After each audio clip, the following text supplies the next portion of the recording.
नमस्कार बच्चों।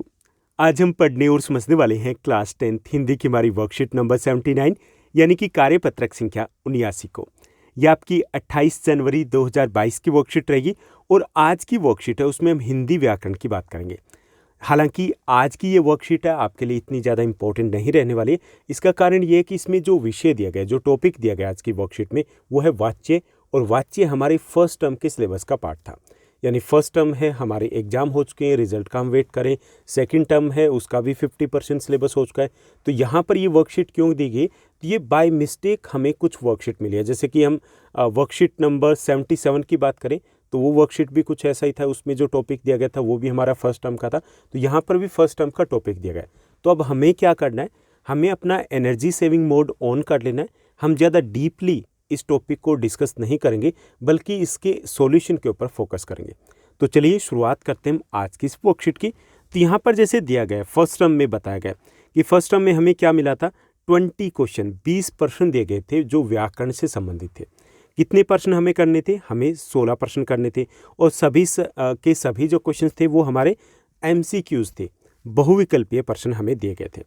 हमारे फर्स्ट टर्म के सिलेबस की अगर बात करें तो उसमें 4 विषय थे ग्रामर में, व्याकरण में। 4 कौन से विषय थे? एक था रचना के आधार पर वाक्यभेद, रचना के आधार पे सरल वाक्य, संयुक्त वाक्य, मिश्र वाक्य होते हैं, जिसकी बात हमने पिछली जो हमारी वर्कशीट थी, वर्कशीट नंबर 77 में बात की थी। दूसरा जो विषय था हमारे फर्स्ट टर्म में वो था वाच्य। तीसरा विषय था पद परिचय और चौथा विषय था रस। वाच्य की अगर बात करें तो वाच्य का अर्थ होता है कि शब्द के जिस रूप से हमें ये पता चले कि वहाँ पे कर्ता प्रधान है, कर्म प्रधान है या फिर भाव प्रधान है, उसे हम वाच्य कहते हैं। ओके, तो वाच्य है वो 3 प्रकार के होते हैं। जहाँ कर्ता प्रधान होता है वो कृतवाच्य होता है, जहाँ कर्म प्रधान होता है वहाँ पे कर्म वाच्य होते हैं, और जहाँ पर भाव प्रधान होता है वहाँ पर भाववाच्य होते हैं। आज की इस वर्कशीट में हमें क्या दिया गया? हमें 5 प्रश्न दिए गए हैं। और कौन से प्रश्न है ये हमारे बहुविकल्पीय यानी कि MCQs क्वेश्चन रहेंगे। हमें इनमें से कोई 4 प्रश्न है वो हमें हल करने हैं। हालांकि आप जब वर्कशीट में करोगे तो इन 5 प्रश्नों को आपको हल करना है। पहला हमारा प्रश्न दिया गया कि बच्चा रात भर सो न सका। इसको क्या करना है? हमें भाववाच्य में बदलना है। तो इसमें हमें 4 विकल्प दिए गए, पहचान करने की कौन सा विकल्प है वो सही रहेगा। पहला विकल्प है बच्चा रात भर सो न पाया। दूसरा विकल्प है ख, बच्चे से रात भर सोया न जा सका। तीसरा विकल्प है बच्चे से रात भर सोया न जाएगा।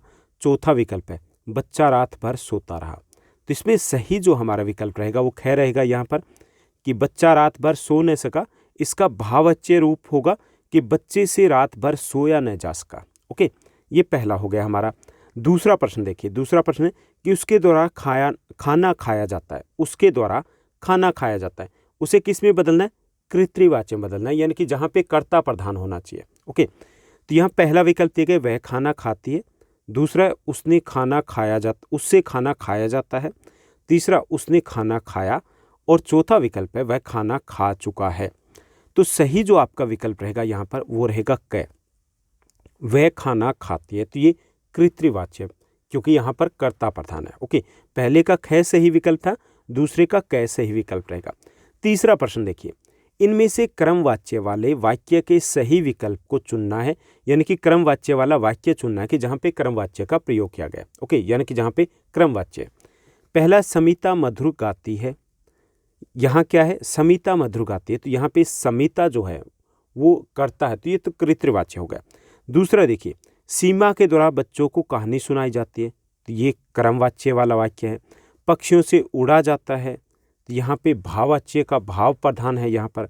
और घ दिया गया, क और ख दोनों। तो इसमें सही जो आपका विकल्प रहेगा वो ख रहेगा। पहला प्रश्न है उसमें भी ख सही विकल्प है, दूसरे प्रश्न में आपका क सही विकल्प है, और तीसरे प्रश्न में आपका ख सही विकल्प रहेगा। उसके बाद चौथे और पांचवें प्रश्न को देखते हैं। चौथा जो हमारा प्रश्न दिया गया, फोर्थ जो क्वेश्चन है कि चलो अब पढ़ा जाए। इस वाक्य में कौन सा वाच्य है ये हमें बताना है। चलो अब पढ़ा जाए वाक्य में प्रयुक्त वाच्य कौन सा है? पहला विकल्प है कृतवाच्य, दूसरा क्रमवाच्य, तीसरा भाववाच्य, चौथा इनमें से कोई नहीं। तो सही जो आपका विकल्प रहेगा वो रहेगा ग, इसमें भाववाच्य का प्रयोग किया गया। चलो अब पढ़ा जाए, भाव की प्रधानता है। ओके, पांचवें प्रश्न को देखिए, निम्नलिखित में से कौन सा वाक्य क्रम वाच्य का उदाहरण नहीं है, ये हमें पता लगाना है। पहला, अकाल पीड़ितों को राहत सामग्री बांटी गई, ये तो सही है, क्रम वाच्य है। वृद्धा से चला नहीं जाता, ये क्रम वाच्य नहीं है, भाव की प्रधानता है। न्यायाधीश द्वारा कैदी को कड़ी सजा देगी, ये भी क्रम वाच्य है। वर्षा के कारण मैच रद्द कर दिया गया, तो ये भी क्रम वाच्य है।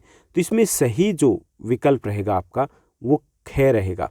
वृद्धा से चला नहीं जाता, ये क्रम वाच्य का उदाहरण नहीं है। यानी कि फोर्थ है उसमें ग सही विकल्प रहेगा और फिफ्थ में ख सही विकल्प रहेगा। तो ये थी हमारी आज की वर्कशीट जो काफ़ी आसान थी।